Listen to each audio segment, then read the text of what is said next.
வெளியே ஓடி வந்துருச்சு பாருங்க. இந்த இறால் தான் வந்து மொரட்டை பிடிக்குது. யாராவது கடைக்கு போயிட்டு மொரட்டை சைஸ் பண்ணி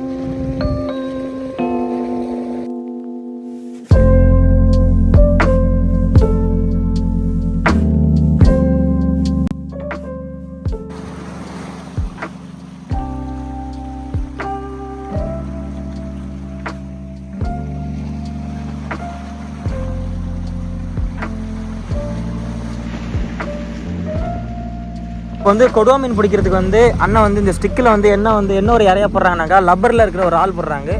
ஒரு சில பேர் இறான்னு சொல்லுவாங்க, இதை சென்னைஸ் எல்லாம் இறான்னு சொல்லுவாங்க. இதை போட்டு எப்படி பிடிக்கிறாங்க அப்படின்னு சொல்லிட்டு பார்க்கலாம். போடுங்கண்ணா.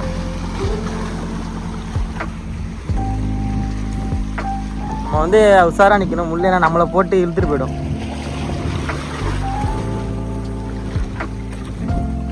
நம்ம வந்து அந்த தூண்டியை வந்து வீசிட்டு பொறுமையாக வந்து சுற்றிக்கிட்டே இருக்கணும்.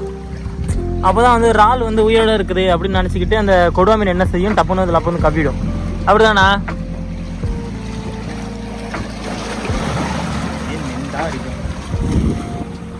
எப்படியும் இன்னைக்குள்ள எப்படி இன்னைக்கு எப்படி டெய்லி வந்தாலும் ஏதாவது ஒரு மீன் பிடிச்சிருவீங்களாண்ணா?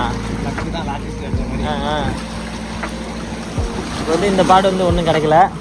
மீனை பார்த்தா அவங்களுக்கு அந்த இறாலை பார்த்தா எப்படி தெரியுதுனாக்கா ஒரு உயிரோட உள்ள ஒரு இறால் மாதிரி தான் தெரியுது, தண்ணியிலேருந்து வரக்கோலே. அதனால் அதை பார்த்துக்கிட்டு நான் மீன் வந்துட்டு டக்குன்னு லப்பக்குன்னு வந்து கப்பிடும்.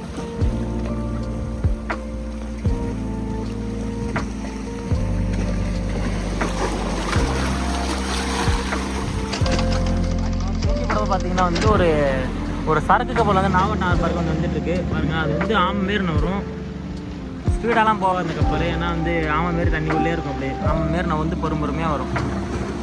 அந்த கப்பல் பார்த்தீங்கன்னா காற்று ரொம்ப கம்மியானதான் அந்த கப்பலை வந்து பயன்படுத்துவாங்க. இப்போ 3ஆவது தடவை தூண்டியை வந்து வீசிக்கிறாங்க. மீன் வருதுன்னு சொல்லிட்டு பார்க்கலாம்.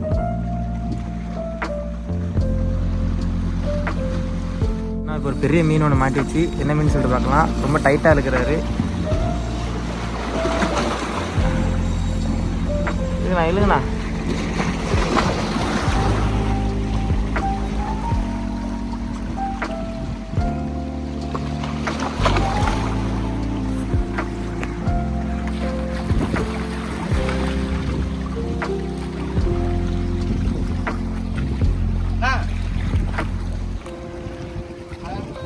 அவங்க வாட ஒரு மீன் ஒன்று மாட்டிச்சுடா பெருசா.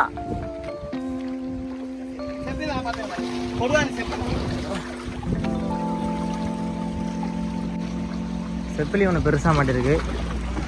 செப்பிலிங்கிற ஒரு மீன் தான் மாட்டிருக்கு, மரட்டு செப்பிலி.